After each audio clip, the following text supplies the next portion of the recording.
waru woon am sax. en fait ñi koy yëkkati ils sont de mauvaise foi. nit munoo ko yaakaar ki ngay wax loo moom nga yaakaar. tu dëgg soo nee nit waxal c'est parce que da nga ko yaakaar wala munoo yaakaar nit ba pare di ko ñàkk we munul nekk soo demee ba ni nit ki waxal c'est parce que da nga yaakaar nit kooku.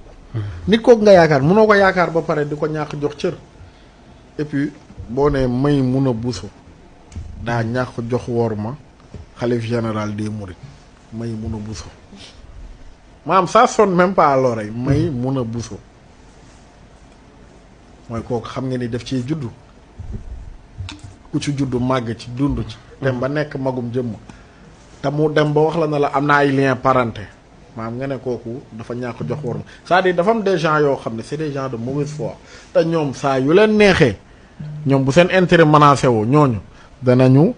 mettre en doute wala mettre